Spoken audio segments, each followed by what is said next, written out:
Trust in companies based in the U.S. has dropped 5 points from 55 to 50% just in the last year, and that was already falling from 61% in 2014, so an 11-point drop over a few years. Wei-Li, as a businessman, how much does that concern you when you see the USA brand dropping like that? You know, I think on the global scale, it becomes really, really important for us to think about how do we compete globally. I think locally, though, we just have to go back to the fundamentals of how do we rebuild trust, which goes to a lot of the conversation we were having around how we're managing information and how do we get to a place where we can talk about different points of view with the intent of making progress. And I think right now there's a significant divide of just sharing different points of view and almost ostracizing one another because you have a different point of view.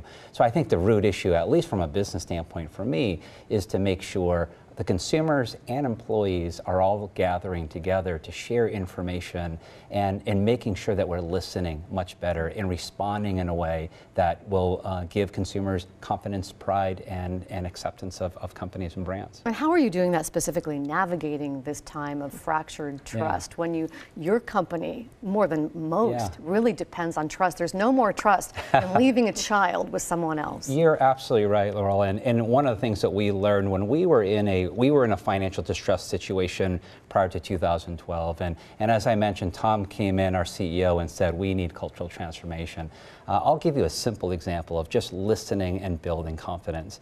One of the first decisions we made in a company that was losing or declining 14 quarters consecutively is we changed the dress code of our teachers. Now, if you think about that, you scratch your head and say, that sounds very, very strange. But when I traveled the country and sat with teachers and said, what can we do for you?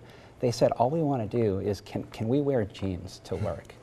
And when you really came back to the office and talked about why can't teachers wear jeans, the conversation was all around professionalism and policies and this and that. Well, that's clearly a divide around the reality of a situation with a teacher on the floor all day long with children and being comfortable in that place, and a company feeling like they're projecting professionalism to customers. We immediately made a change. 5 years later, I was just talking to a teacher celebrating her 30-year anniversary, and I said, how do you feel about where the company is today? And she said, Wei-Li, thank you for fighting for us. And she recounted that experience of us changing our practice to allow them to wear jeans.